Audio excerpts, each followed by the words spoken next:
Let's start. Welcome back after lunch. The stream of people has become a trickle, so I guess we can start now. Yeah, welcome back. My name is Ralf Westphal. I flew in from Hamburg today, and I'm happy to be here because Lufthansa pilots are striking in Germany, are on strike. But then I flew with British Airways. And I'm here to, well, I don't know, at least entertain you after lunch, because that's a challenging task, usually.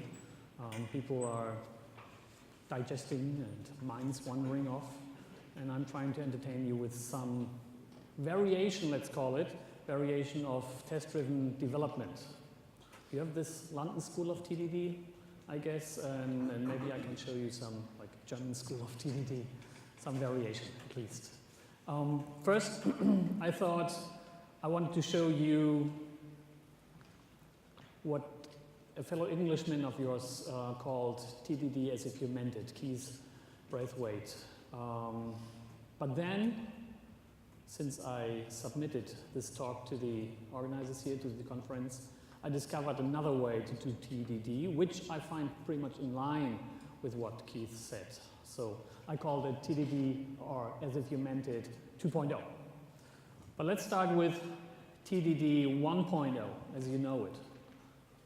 Few pictures. See, there's some like production code down here, and we add a test to that. The test is red at the beginning. Then we like blow up the production code. We solve the problem. The test goes green. Then we add another test, another red test, because we want to add some other functionality to the production code. The test is red. Then we blow up the production code a little bit more. The second test goes green, and on and on. And finally, we take our production code, maybe already after this step, but maybe just here, and refactor it out of this one piece of production code, become 2-3 pieces, as we see fit, according to refactoring rules. Okay, that's the usual TDD cycle. Red, green, refactor, and again, red, green, refactor. That's what people are doing all the time with TDD. That's what's exercised in coding dojos around the world. I've seen a couple of them. And strangely, despite the simplicity of this approach, the rules, the outcomes are, let's say, at least they're pretty broad. It's not that through this cycle, the outcome always is like refactored, strangely enough. There's several problems I saw again and again. First of all, refactoring is optional. Whatever's out there, once you look at coding dojos example codes, I find usually is not very much refactored. People are content with doing the red-green stuff. Red, green, and the next feature is always more important than refactoring the previous feature. Okay, ideally you do refactoring, but then in practice it's not done that much. Then what I also see, problem solving is eschewed. People don't really solve the problem. One coding dojo comes to my mind. There were like that many people as are sitting here now, and there were probably 10 teams. So it was a conference, 10 teams working on the kata Roman numerals, you probably know. And out of those 10 teams, after an hour or maybe 90 minutes, zero team got the problem solved.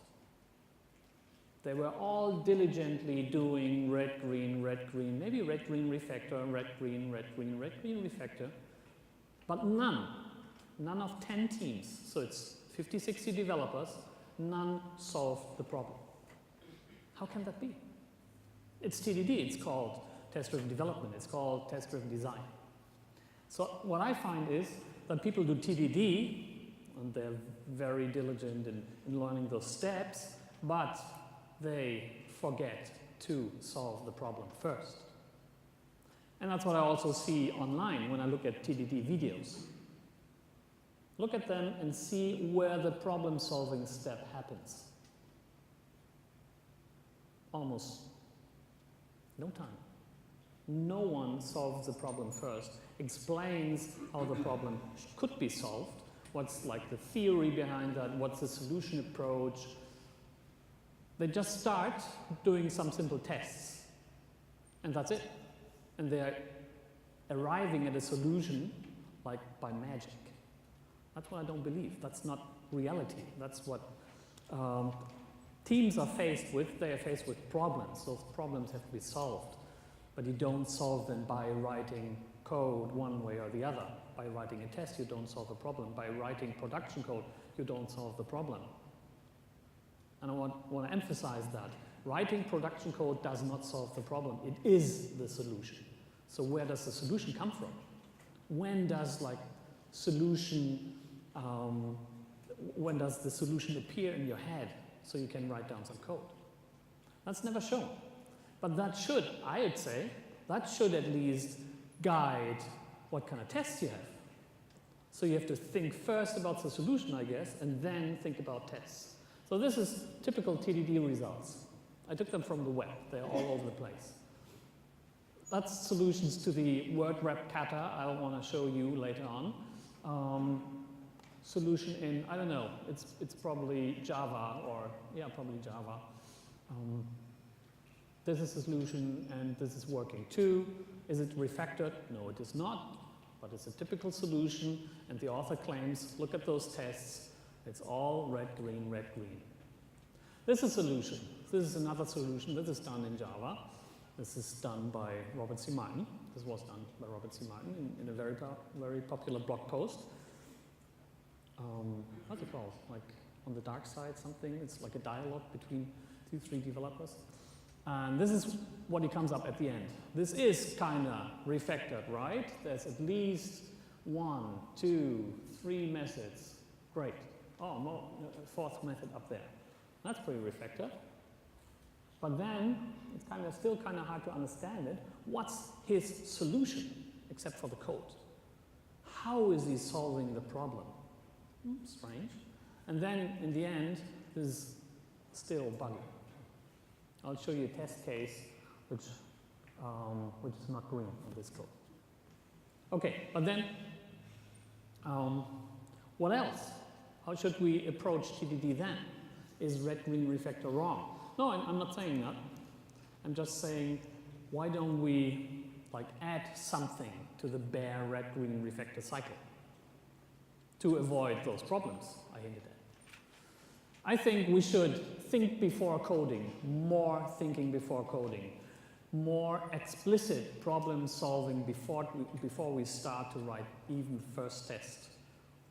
I'm not saying document your solution. Don't write heaps of paper, of course. No. I'm just saying have maybe a solution in your mind. Know the steps, know the algorithm, know your approach. Maybe you can draw it. Maybe you do a small diagram of it.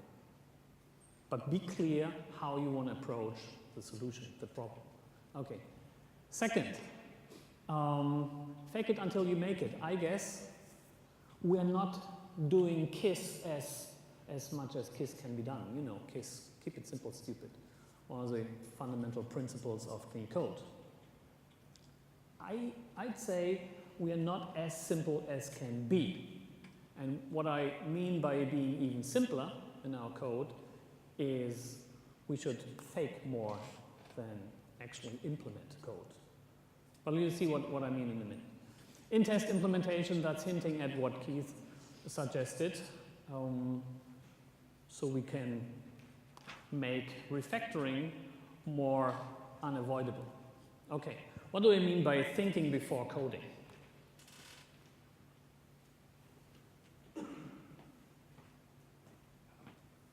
So come up with something you can explain to someone else. If you're doing pair programming, why not think about your solution and then explain to your driver, your partner, how you would solve the problem by hand. Take, for example, the word wrap kata. Take, for example, the Roman numerals kata. Explain to him or her how you would do that. That's a solution. This is not in code. It's in your head, it's in your words, and it's in your diagrams, but that's enough. So it's No need to produce tomes of paper. Okay. And then the solution, that's an algorithm that transforms some input data to some output data, maybe using some resources, maybe causing some side effects. Okay. And to make it more clear what I mean by that, take a very, very simple example. Calculate the averages of session scores on a conference. That might be the problem statement. Okay. Maybe the problem statement is 500 pages. Maybe it's just one sentence. That's fine. So then you could start by saying, okay, I know what to code. But be more clear about it, be more explicit about it, what you would do in your code, be more abstract in your solution.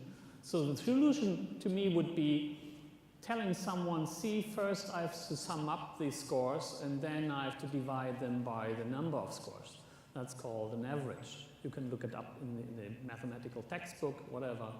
But be clear about this is how I would do that conceptually. And only then you code your solution. That's the implementation. And because you know how your solution looks like, not every single detail, but mostly what has to be done. Because you know that, you know, for example, you need a test case for checking what happens if there's no scores. What's the average then? Only by knowing how your solution works, you need to check that. Okay, so this is my suggestion how we could embellish test-driven development. TDD as if you meant it, if you really meant it, 2.0. That's two phases. One phase, prepare your coding.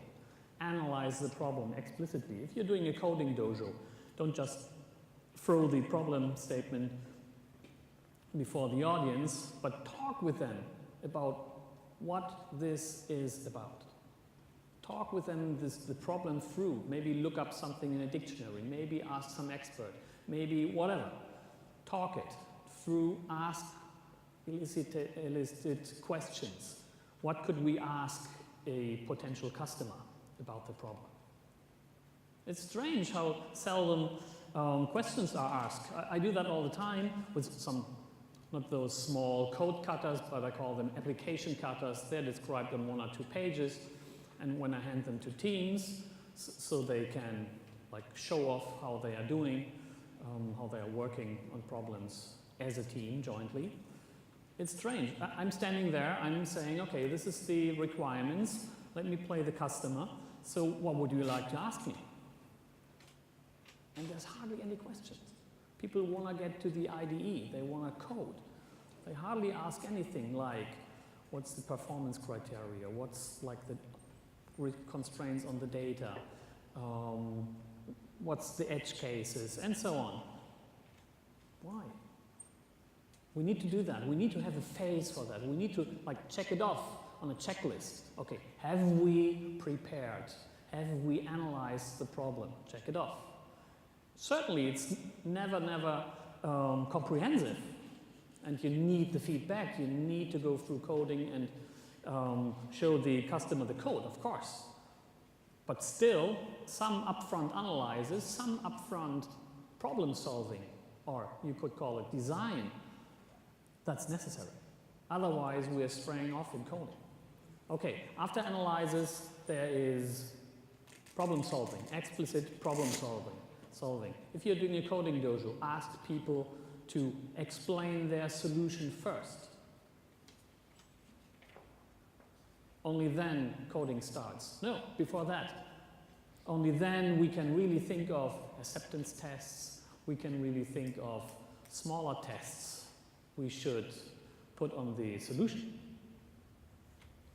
And then the second phase is the implementation phase. See, there's red, green, and refactor. There's the TDD 1.0, okay? But then, green, I'd say, check if you can fake the green first. You'll see what I mean by that. And if you can't fake it, then implement your code within the test, actually within the test itself, and not in the system under test. Why is that? Because then you're forced to refactor. Then you'll see, because you do that repeatedly, you'll see patterns appear.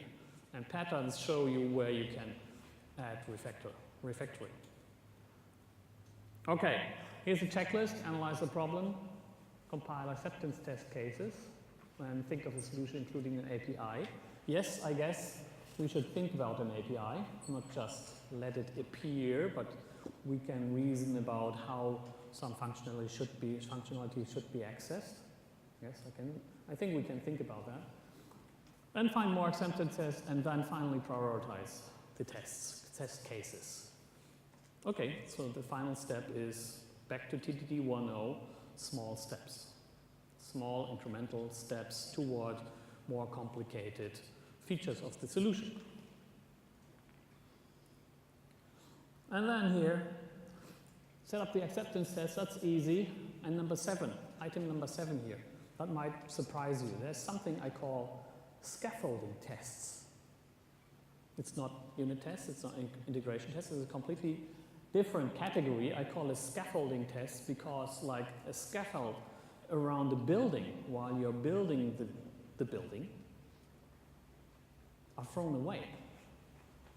Yes, I guess so. I did some handiwork at home, and I realized while I was like, what did we? We tried to fix something in the kitchen. We repaired the kitchen sink, and I realized while we were doing that we did stuff that brought disorder to our kitchen. We purposely produced disorder, dirt, because we needed to repair something. And when we want to do clean coding, my impression is we want to avoid dirt at all times. Never should code be dirty. Never should there be any disorder. Never should there be any stuff we don't need.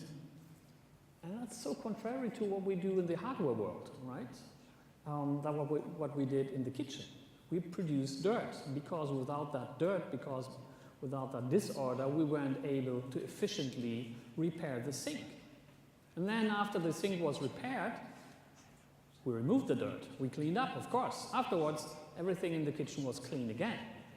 That's clean kitchen, and I'd say in the end we want to have clean code, but on our way to the clean code, we can produce dirt. We can produce something we throw away afterwards. That's what I call scaffolding tests. So we produce a scaffolding test, which is not an acceptance test. Acceptance tests are here to stay, of course. They need to prove to any user or stakeholder, yes, we can. That's what you wanted from us, and here we are proving your acceptance tests are still green, whatever we changed in the code. But still, in addition to those acceptance tests, which like pound on the root of our API, there are additional tests for testing whatever is below the root, below the surface of the API. We need to have explicit tests for that. That's what I need, I think, because otherwise we always need to go through the root of our API, and that's hard if we want to test some feature down here. Why should we always go through the root? No. We test this feature right away using a scaffolding test and some technology to actually be able to access those private methods down there. And once we did that, we throw it away. That's perfect. Okay, then implement in 2 ways. One way of implementing is if we can't really think of concrete statements to solve the problem, like a loop or an if statement or some expression, then let's fake our implementation. Fake it by either returning a constant, yes, but that's not carrying us very far. Better yet, by writing down, okay, this is how the problem is solved, or problem solved. Make a statement, problem solved. use a function as a placeholder, saying this solves the problem. I don't know how yet, but I know someday I'll know. Okay, so we put in a fake statement of the solution and then continue. So the test becomes green. We refine the whole problem into 2, 3, 4 finer grained problems, and then we're attacking those finer grained problems. Or if we know the solution, let's be here, if we know how to write down or have a good idea about implementing the solution, then we just write the code. And we do it within the test case. That's test TDD as implemented from Keith. Okay, this is a more fine-grained description. I guess I better show you that in code, or I show you that with this diagram. See, there's a red test. The red test is on the root of this hierarchy of functions. This line with the dot at the end, that's a dependency for me because I use arrows in a different meaning, with a different meaning. So this is a dependency. The test depends on the root, and the root depends on 2 other smaller functions to actually implement the solution. The test is red, of course. The 2 functions are doing nothing yet. And now what I'm doing is, what I'm suggesting is, we build mocks, those black balls here. That's mock functions for those actual functions. And we're mocking those functions in a way so the test becomes green. So instead of solving the whole problem at once, the upper bubble there, we are trying to solve 2 smaller problems. And then we are putting another test, a red test, against the smaller problem. Is this now more clear what to do to actually solve the problem or to actually implement the solution?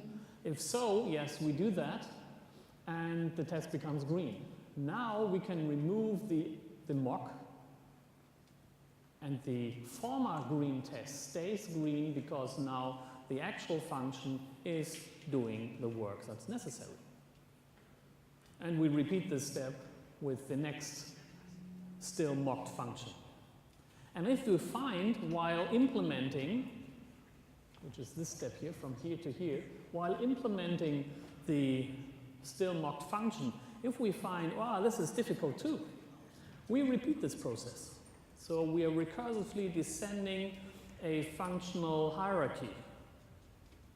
And at each level, we decide whether it's simple to solve the problem or if it's difficult. If it's difficult, we replace our actual solution with 2 simpler fake solutions. Once we think, yes, we know what to do, we do in-test implementations. That's from Keith. And that means we do whatever it takes to make a test screen by writing the actual implementation into the test function. And from there, only from there, we are allowed to extract it to our production code or into some functions within the test class or some other class, not yet in our production code. This is what requires us to refactor. There's no avoidance there. We have to refactor in order to slowly build our actual code. Okay.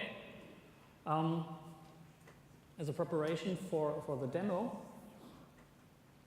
let's focus on the word wrap kata. I guess you're familiar with that. Word wrap kata says there's a line of text, there are several words in this text, and we want to word wrap. We want to generate smaller lines of the same text, several lines, with just a maximum line length. That's the same as like Word does.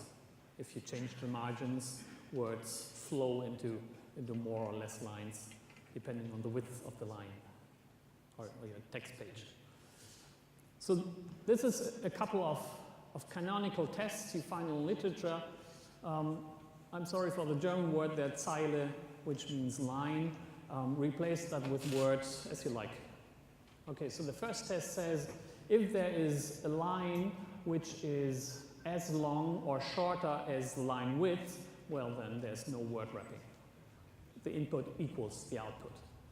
Then the second test says if there is a line which is longer with a couple of words, with 2 words, which is longer than the line length, then put in a new line character between those 2 words. That's position 6, right? Zeile 1 is 1, 2, 3, 4, 5, 6 characters, then the white space. So the space is replaced by the new line character. If it's 7, if the line length is 7, the same happens. And so on. What happens if if a word, which is supposed to be wrapped, then is longer than the line? This is what this test case is about. Then the word is cut in half, or not cut in half, it's just cut. At an arbitrary position. It's just chopped off some head, and that's kept in the next line, and then the rest is taken to wrap it into the next line, and so on. Actually, in the descriptions of that problem, I found there's no rules about where to split a word longer than a line. That's important for the solution better. So we can split it at any place, at any position. Okay, so that's what's happening in the 2 last test cases here. And this is the canonical test cases. This is the test cases Uncle Bob used. And then, interestingly, and of course the solution is working for those test cases, interestingly, I stumbled across this test case here, which is perfectly fine, I guess. This is a line. This is 1 word. 1, 2, 3, 4, 5, 6, 7, 8. So this is 8 characters. Would fit very well in 1 line. But when you do that, this is the supposed or the expected result. When you do that with Uncle Bob's algorithm, it doesn't work. Uncle Bob's algorithm thinks it chopped off the Z from this word here and puts it back together on the next line. But that's wrong. Okay, so why is this wrong? Why doesn't it work? First of all, of course, Uncle Bob didn't think about this test case. So clearly he couldn't provide a solution for the test case. Why then, on the other hand, didn't he think about it? It's a very special test case. See, because it's just 1 character here, which looks like being chopped off from the next word. It's so special. Why is it so special? It's a special test case because the solution is so special. His solution approach is so special, which, by the way, is the common solution approach to the problem. Also, the other examples I showed, they're using the same approach. But nobody actually talks about this approach. It's always like stumbled upon during doing the TDD cycle. Oh, it's always like a surprise. Oh, look at what we have done here. Ah, this is a solution. It's slowly growing. Interesting. Ah, who would have thought about this code before we actually started? I don't think this is actually grown-up problem solving. Grown-up problem solving is thinking before you start coding. So let's think a moment about what our solution approach would be to the problem, which from the beginning would eliminate this being a special case. Any ideas how we could approach word wrapping in general? Pardon? Splitting first. You mean splitting like into words, single words. Right. Why not extract the words from the line? It's just always a single line. And then remodel those words into new lines or several lines. Right. Why not? I haven't seen a solution like that on the internet for TDD on kata word wrap. I don't know why. To me, it seems obvious. To you, it seems obvious. Yes, why not? And it's easy to explain. See, we look at such a line here, and wherever there's a white space, we say this is like where the word ends, and several white spaces we're going to ignore, because this is probably typos, something. Proper words are characters without a white space, or we could refine this definition. Maybe a proper word would be only characters except a white space or a hyphen. But for a start, we say, okay, proper words are all characters except white spaces. So this is a word, and this is a word too. And we put as many words separated by a single white space into new lines, as long as the maximum line length isn't surpassed. Sounds like a solution approach? Guess so. What does it mean for those test cases? Are they all the same? Are they all surprising? Or are there like groups of test cases? Pardon? The last one is different? You mean this one is different? This one is different?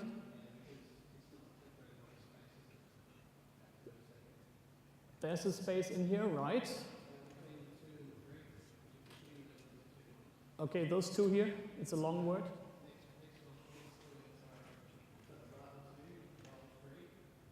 Okay.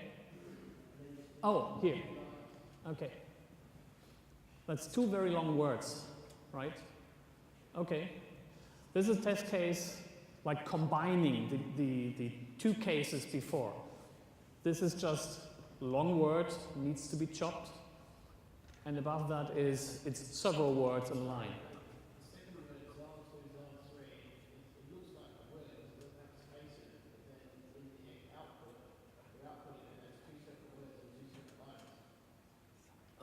Here you mean? Oh, have I written it wrong? Oh, there's typos in there, right? Oh, okay, I'm sorry, I apologize. I thought I copied it from the code. This looks strange, you're right, okay. But to name the categories, I think there's a category saying there's lines with several words, 1 or 0, 1, or several words, just ordinary words, not longer than a single line. And there's the case, there's words longer than a single line. That's two very, very different cases. And this one here falls into the first category. It's just several words in a line. Okay, what I did now is I approached this with those steps or phases I explained before, like preparation and solving the problem or implementing the solution. And I want to show you that using Visual Studio. Okay.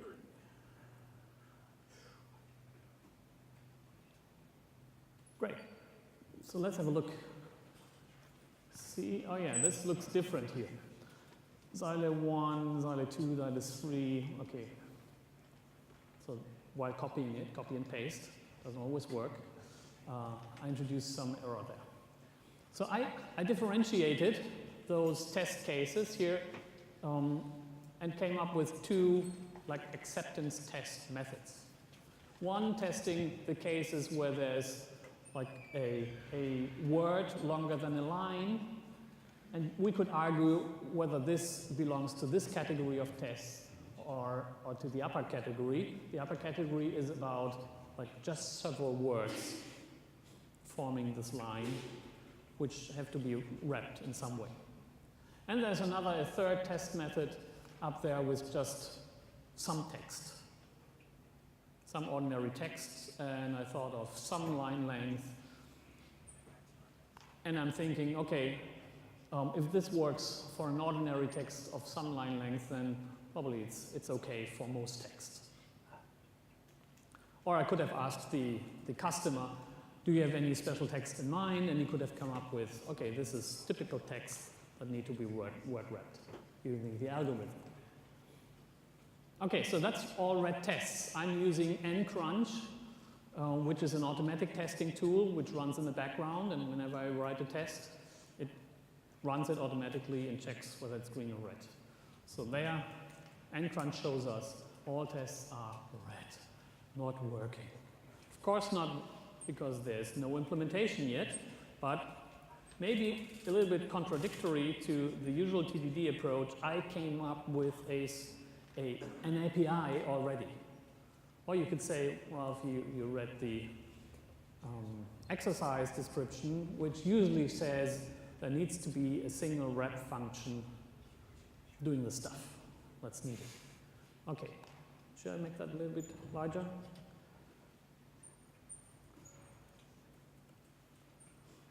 Okay, so this is my API, rudimentary for now, and this is my acceptance tests. So what to do now? Next step.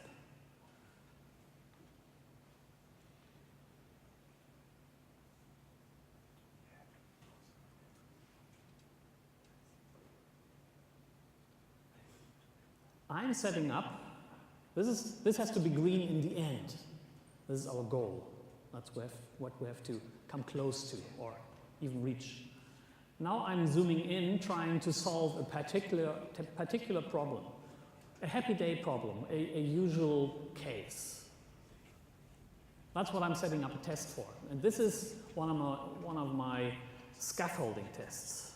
I'm just saying, okay, let's pick out one of the cases, and here I used English words.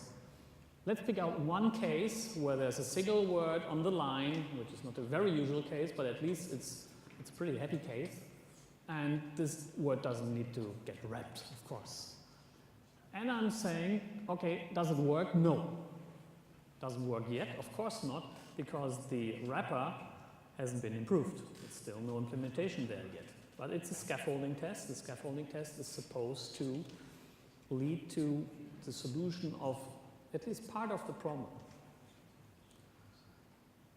Next.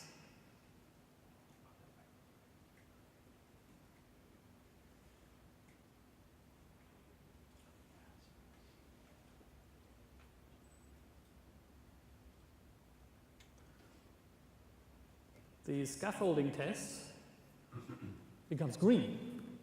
I put it in a very, very simple solution. I affect the solution. Affect the solution by returning the input. Okay. That's simple, right? It's not a constant, so other tests would fail. It's a variable, but it's just the input. Is that really a true solution? I wouldn't say so. But it serves the purpose, right now at least. It's green.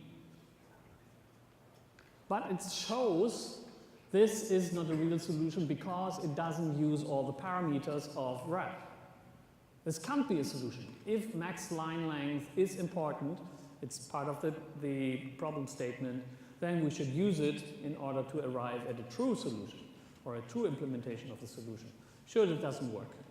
Okay, but still, I want to show you, yes, we can do this as a KISS implementation.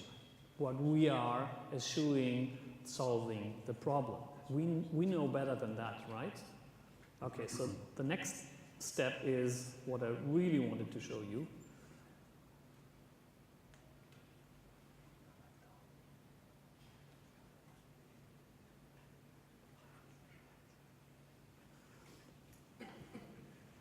We're living with the temporary solution for a single short word in line, which is green, adding a second test. A second test for the category several short words in the line. So there's word 1 and word 2, and we are expecting the wrap function to just wrap them in 2 lines. But it's red.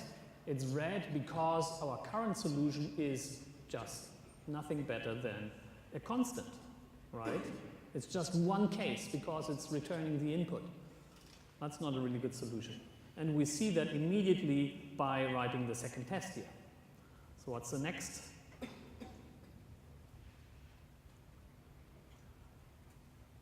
This is not really a solution I'm showing, but what you could do to come closer, to the solution.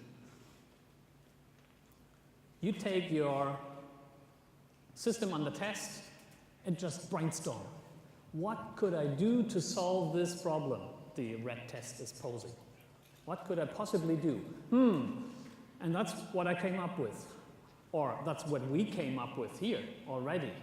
I'm just writing down what we know.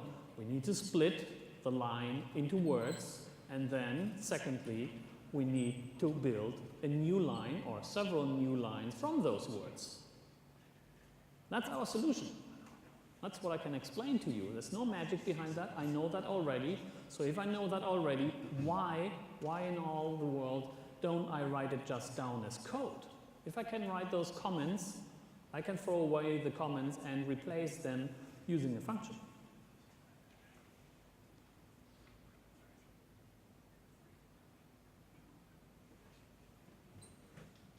See? First in wrap, split line into words, then take the words and build new lines from those words using max line length. That's how I envision the implementation of the solution. When later on someone looks at the code, he'll be able to understand our solution. First do this, then do that. Both methods throw not implemented exception. Of course, I don't know the solutions to those sub-problems, to the smaller problems, but I don't have to. I don't have to. I just have to do something to make this test work. Both tests are now failing, of course.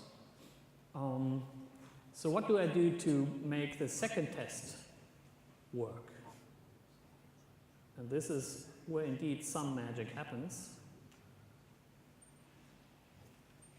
Look at this. I am mocking those two functions. Oh, yeah.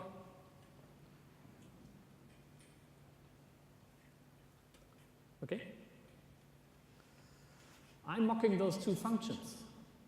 There's no implementation yet, but I'm saying, okay, when the first function split line into words gets called with those parameters, word 1, word 2, this input line, when it gets called with that, it should return an array of words. It's somehow split, word 1, word 2. And then the second function, because I know, this is a white box test, of course, I know how the solution flow goes. When this array hits the build lines from words function with a line length of 5, then it should build a whole new text from those words, joining them up like this. And see, this works. Problem solved. As easy as possible, by faking it, by saying, I assume I solved some sub-problems. If those sub-problems got solved, then the whole solution will work. This test is still red, yes. There's no mocks for that one. We can live with that. Let's have that on our stack in mind. It's scaffolding tests. They'll go away in the end. Okay. We can live with this dissonance a moment, I guess. No? Red test, oh my God. We focus on the upper test. We need to keep that green, but we also need to solve the sub-problems. So what to do to solve the sub-problems?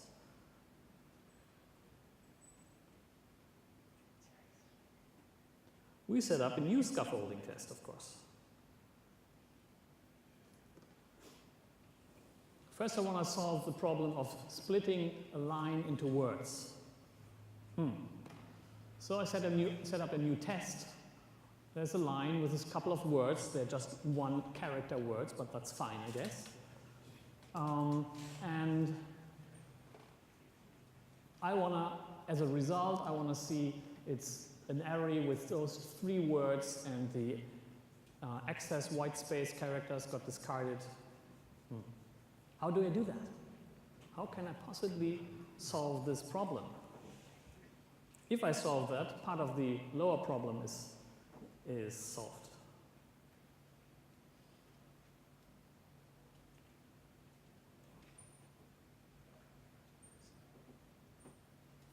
This is my first attempt. I just split the text at white space, at single white spaces. And see what I do? my solution implementation is within the test. That's the original TDD as if you meant it. I'm not switching over to the system under test. I'm not disturbing its structure, its order. I'm doing all the dirty stuff right here in my test. And this obviously doesn't really solve the problem yet. There's excess white space. Let's have a look at the result of this test. Oh, it's string empty. So the first element of the array wasn't the A, but obviously the white space character. Not good. So what can I do? Or not the white space character, but an empty substring before the first white space character. So what can I do? I can dig into the .NET Framework explanation and find the right function usage for that. This solves the problem. I need to remove empty entries. So the empty word before the white space, first white space, the empty word between two adjacent white spaces, that's all removed. So I'm ending up with those 3 words. Great. That's a solution implemented. It works. Test is green. And now, here's my point. You cannot hide from refactoring. You need to refactor now. So what do? We put it in our system under test.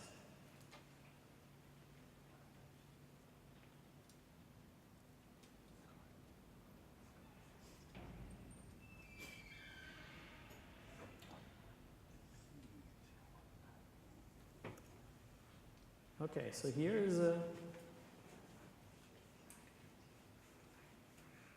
our solution. I took it from the test, just copied it there. It's not too dangerous an operation, right? Okay, I just copied it there. What happens with our test? I now need to remove it from the test and call the original function and see if my refactoring actually works. But this function is private. So how do I call it? I call it using this private accessor method. Both the private accessor here, as well as mocking those methods, those functions, is done using the just mock tool from Telerik. You can also use type mock isolator. Osho is doing a workshop today, I see. You can use such kind of tool too. I'm not here to promote one or the other. Just use a tool which allows you to actually mock such functions without much fuss. If you don't have a tool in your language that allows you to do that, you of course can do function injection, some dependency injection. That's okay too. But I find this more convenient, especially since we're dealing with just scaffolding tests which go away later on. Why should I, to get such fine-grained testability, why should I go at lengths to do some interface injection or some function injection? Okay, so we see the split line into words method works just fine. So what's next? We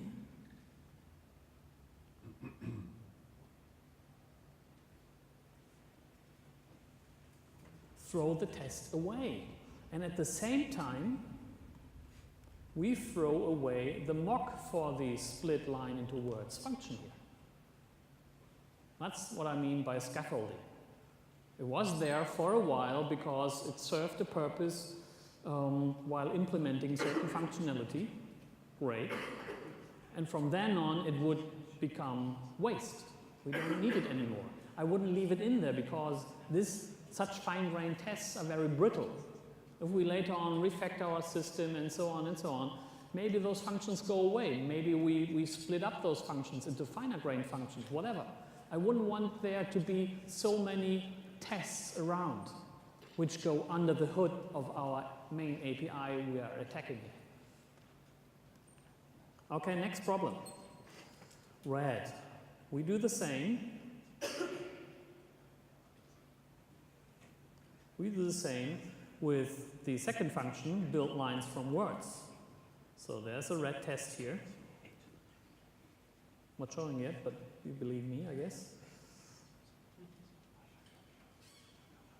And I'm solving it by putting some code into the test.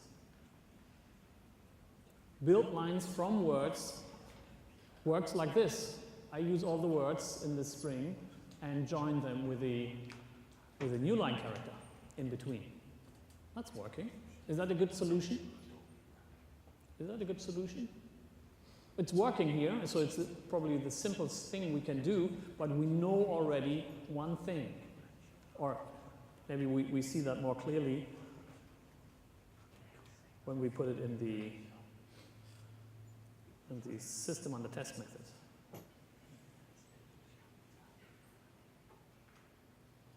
See, this is where I move the code. You see the problem with this solution? It's only temporary. It can't be the real solution to the problem. It's not using the last parameter, right? Here, max line length is not put to any use. Still though, it's as simple as can be and serve the purpose, so our test here becomes green. We don't need any mocks anymore. Cool. Let's have a quick look at the acceptance tests. Any green there? Oh. Let's see, I'm running NUnit here in ReSharper. Maybe we got some green already. Oh, here and there. So down there in this category, there's already 3 green and just 1 red. Ah, too bad. So the special case, a non-canonical additional case, is still red. Oh. And the other ones are mostly red. Our popular texts, not green yet. Yeah, we have to do some more work here.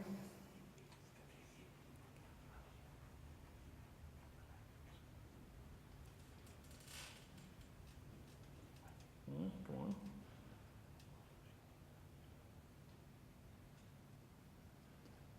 So what's next? Scaffolding tests. Put more words in one line. So far we had like a special case of a line being only 1 word. There were more than 1 word in the input line, but then the resulting lines consisted only of just 1 word each. Now the next test case is the resulting lines should be more than 1 word each, or at least some of them. That's what I'm trying here. And as you can see, it fails with our current solution. Damn it.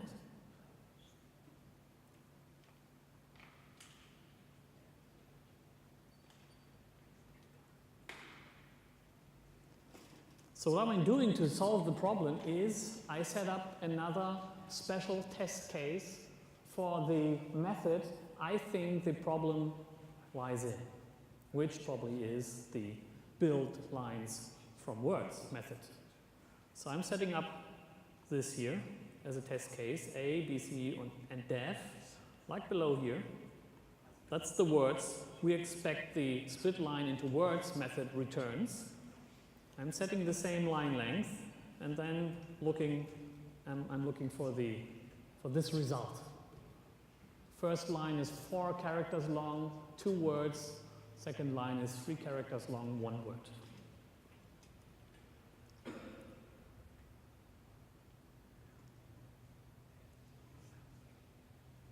Ah, okay. Wow. This is quite a solution. This works somehow. Guess so, at least. Hopefully, finally. This works. Took me some time. You might say, oh, this is so much code. How long did it take you to write it? Isn't that too complicated? And I say, well, I don't really care. This took me like 3-4 minutes, maybe 5. And it's not dangerous because I'm not changing the system on the test. I'm just toying around within this test method. Why not? So within this test method, this is pretty simple all, but still some lines. I found a solution to this problem. If I would have stumbled across like sub-problems I found hard to solve, I could have added yet another test for those sub-problems, but I didn't find any. This is pretty straightforward. I could have used, of course, some recursive solution, but then a simple loop did well.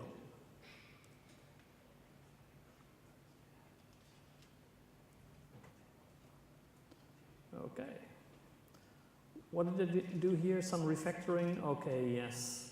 Recently I worked with F# a little bit, and I like those small functions you can set up and nested functions in F#. So I tried to emulate that using some lambda functions here. Append line is used in 2 places, once here and once there. Yeah, you can do that, some refactoring, but not required. But this one is required.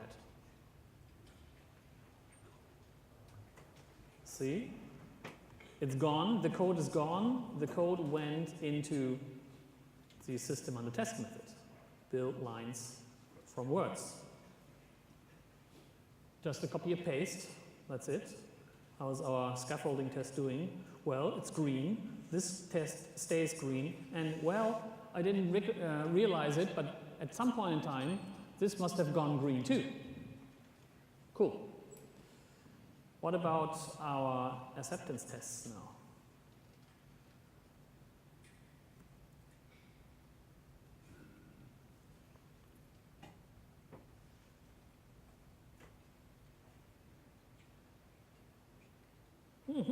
Okay, see, one category already is completely green, which is the category including the non-canonical additional tests. There's one popular text already green, great, and wrap words longer than line. Okay, that's a simple case, it's also green. So now we need to attack the harder problem, no, maybe that's not harder, but the other category of problems with the words longer than 1 line. Okay, first the scaffolding test for that.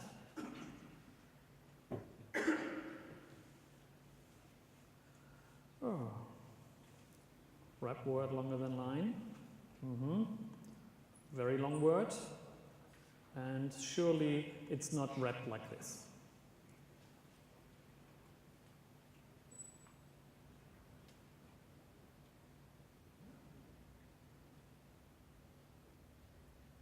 Oops. So here's my solution to that. In test. I have to first think about it. Oh, oops. Okay. So we have to first think about our solution first, right? That's what I preached before. So we have to think about how can we make it so that long words get wrapped. What's our approach? So far we had split line into words, then join those words. Now it happens some of those words are too long. What can we do? Well, we can shorten them.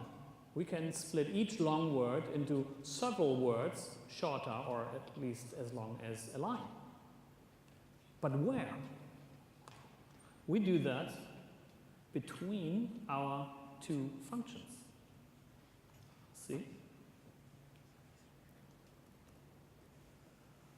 I'm not changing the first function, I'm not changing the second function, I'm staying true to the single responsibility principle here. They both have a focused responsibility. Instead, I wedge between those 2 functions in my little flow, in my little process here, I wedge in between another function responsible just for splitting long words. As long as a word is shorter or equal to the line length, well, nothing happens. Gets passed through, but if there's a word longer than this line length, well then it's getting cut up into pieces just as long as line.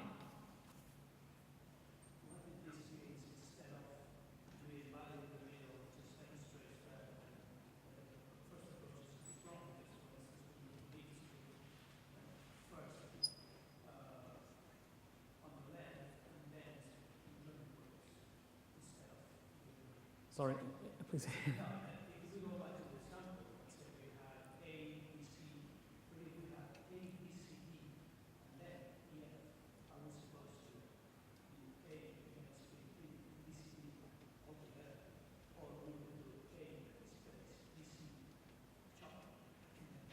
There's more than, yes, you're right. Okay, I guess I see what you mean. There's two ways of splitting long words. We could split them like on demand. We could split them so that just a little part of them fits into the rest of the line we already built up. That's one way to do that. Is that the best way? Is that the only way? No, it is not. That's what I meant before. The problem statement does not say anything about how actually to split up long words. Not explicitly. It maybe shows a sample or two here and there, but it doesn't say you have to do it like filling up the rest of the line. So that's why I chose, as long as I'm free to choose, I chose the approach, well, I do it a priori. Before I have to like fill up some space, I'm saying, well, as long as a long word is split up into parts which are not longer than a line, that's fine. Maybe then some lines become shorter than they would with the other approach. That's okay, but there is no rule forcing me to do it differently. Okay, so this is a simple flow. First split it into words, then split the long words so we get even more words, and then build lines from the resulting array of words. And in our scaffolding test, we pretend what to do. We say if this word comes in with a line length, with a certain line length, no, oh, okay. Galloping ahead here. Then split it up into those two words. Interestingly, this works. This results in green tests. But as we'll see, we need to amend the solution.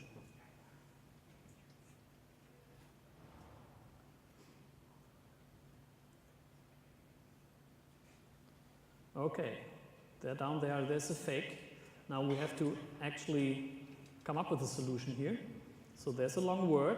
I want to split it up in two words. The line length is very, very short. So the first word is A, B, and the second word is C.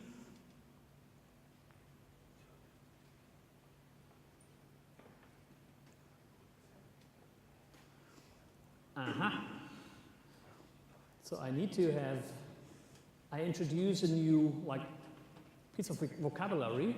We're building up a small ubiquitous language here. I'm saying those parts of a long word, they're called syllables. We don't have yet a sophisticated algorithm, but I'm still saying, yes, we have syllables, there's no hyphen at the end of a syllable, but we could do that. And those syllables I need to find when I put in this long word.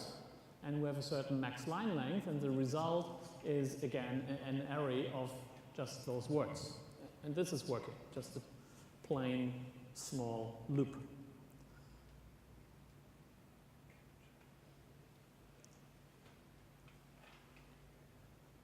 Okay, I extracted that to this method, split single long words. Okay. But this method still is in here. Why did I do that? Because it's just splitting one word. The task we're trying to solve here is splitting all the words we already have, find long words in the list of words, and split only those. So I need to add something to the solution. I only split one single word. Now I need to split more than one word. Split long word list. Okay, see, there's more words here coming in. There's just a single long word in here, and this is the resulting list we want to see. And I'm, of course, allowed to use the split single long word method down there.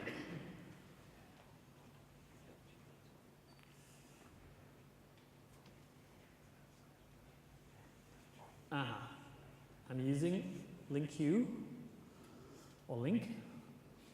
I take all the words, and for each word I'm returning an array. That's because that's why there's select many and not select. For each word, the method is returning an array, and all those arrays are then joined together to produce the resulting array. I'm reusing the method I just extracted down here. That's perfectly okay, because I wrote up the solution within the test here.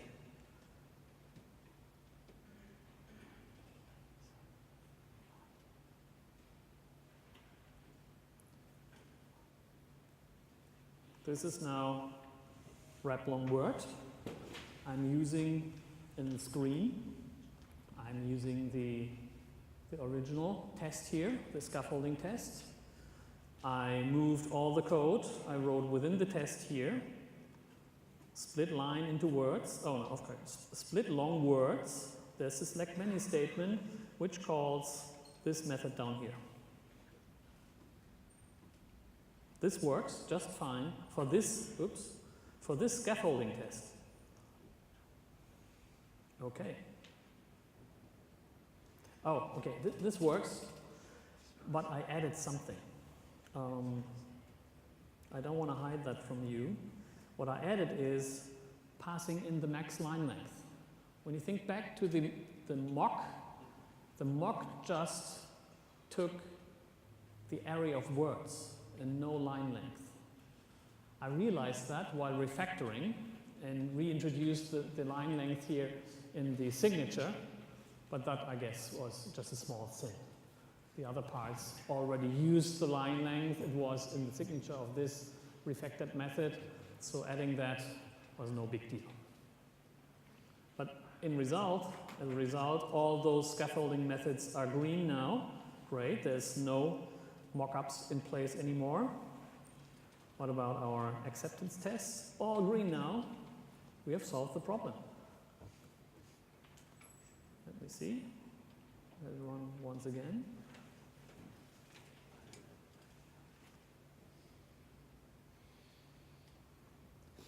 Yes, it's all green. Our popular text with no special considerations. Also the wrapping of long words, it's all working. Great. That's what we were looking for. All our scaffolding tests are still there. So one final step.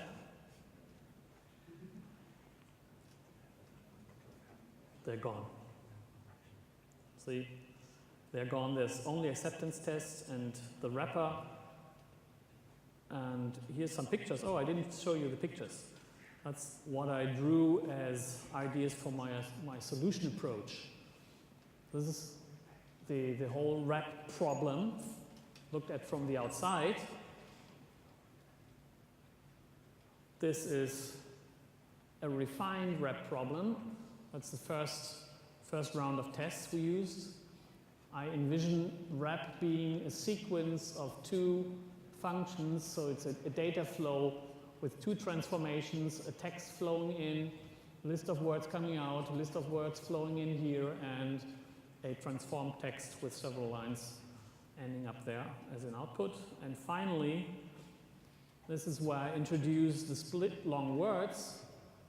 I'm doing a detour. Instead of connecting those two functional units, I'm detouring through this additional method here and just split up long words. Easy to explain, easy to visualize, easy to implement. Each of those circles became a function. So this depiction is readily found here. And that's our solution. That's what I easily can explain to anyone. This is how I do word wrap. There's no secrets in there. All tests green. Small, simple steps.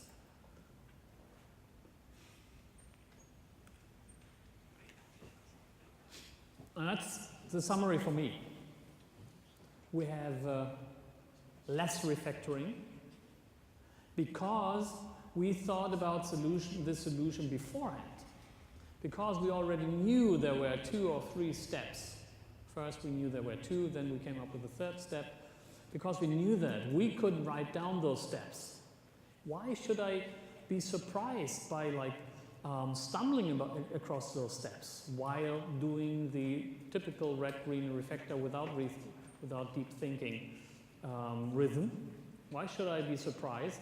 I can know that beforehand. And even if you say, well, Ralf, this is not the optimal solution, this is not the shortest solution you can find to the problem. Yes, maybe that's more lines than Uncle Bob used. I'm saying, I believe this is an easier to understand solution. Because the steps that were necessary were there before I implemented the code. I knew them.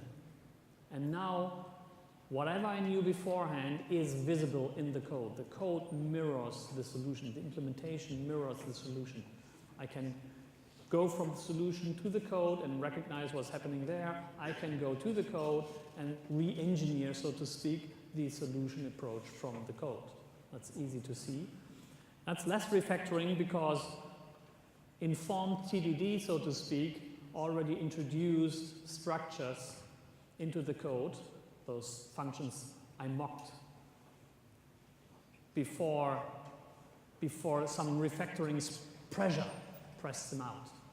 Then, on the other hand, even though there was less refactoring needed, the other refactoring was forced because wherever I had an idea about the implementation and did not need to fake it, I wrote the implementation within the test method, which required me to actually take it out, refactor it, and of course find a home in some other function of the system under test. Or I refactored it out into the test class, like I did with the split single long word, to park it there until it's used, until it's needed in some other context.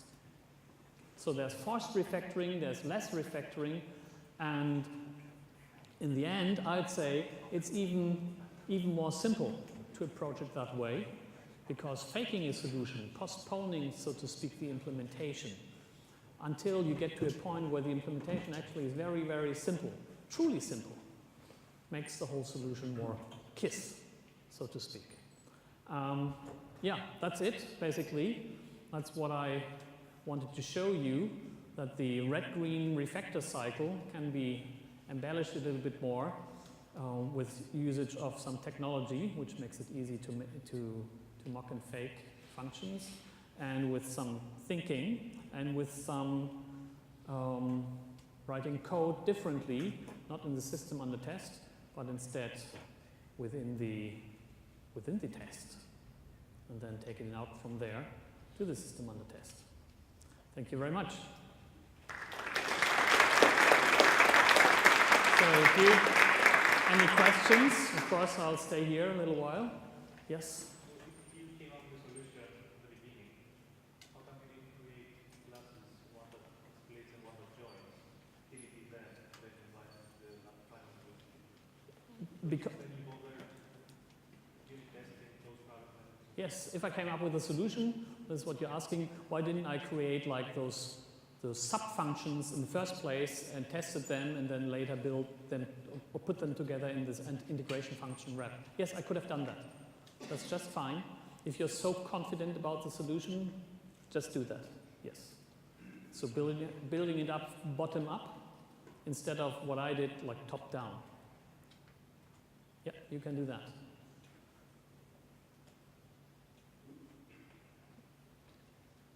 Yes?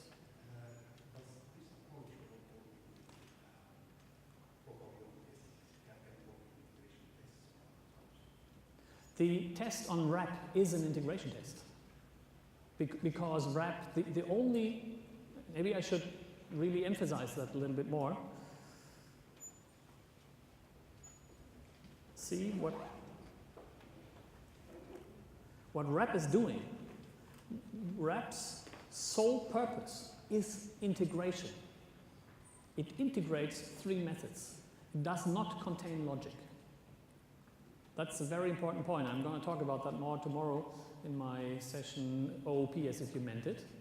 To separate that, to separate such integration from this here. This is not integration. This is logic. This is operation, we call it.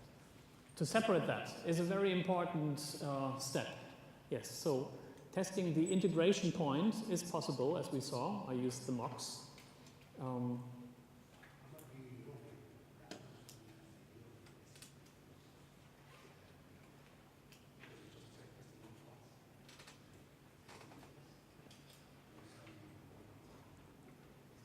Can you do that with more than one class? Yes, of course you can do that with more than one class.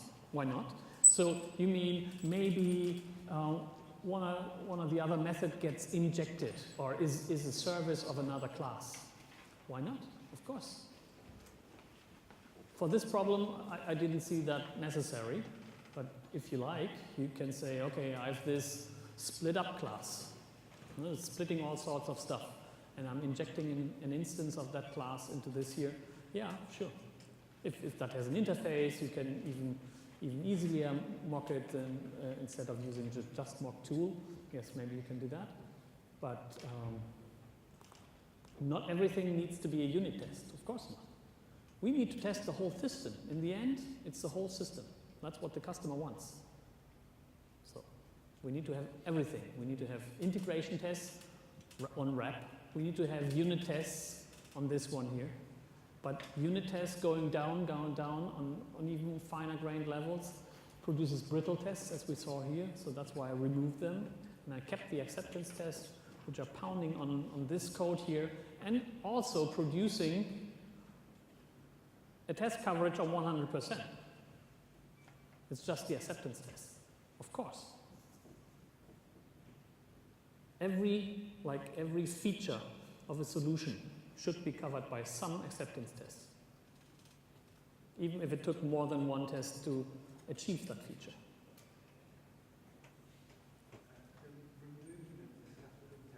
Pardon?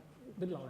Sorry, the removing of the scaffolding test, it feels to me a little bit as if you actually achieve 100% code coverage by removing coverage of lower level abstractions. So if you did do it the other way, where you did it, you actually created classes, and then the classes had the lower level functions, and then you tested those classes with small boundary cases. Then you would actually, if you had 100% code coverage of that, it would be a better solution, it would be a more reliable solution than this one, because you're actually testing the lower classes.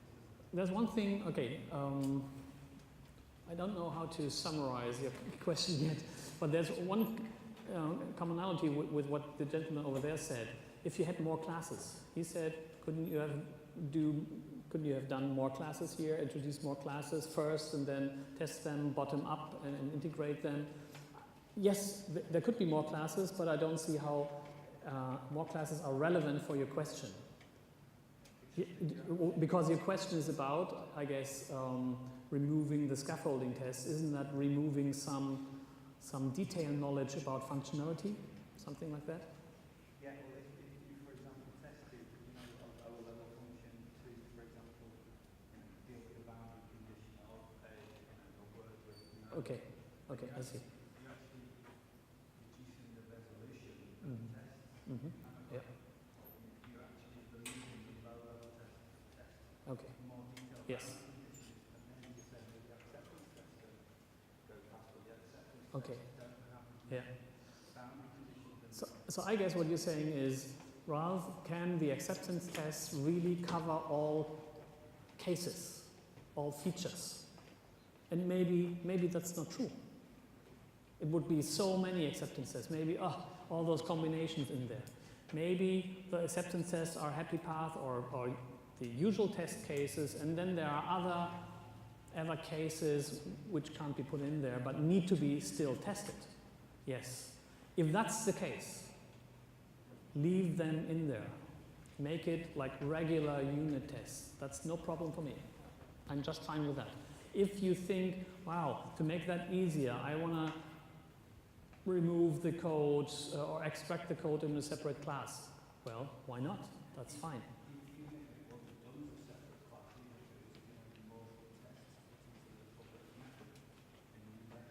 Yeah, that's just fine. So it's a balance.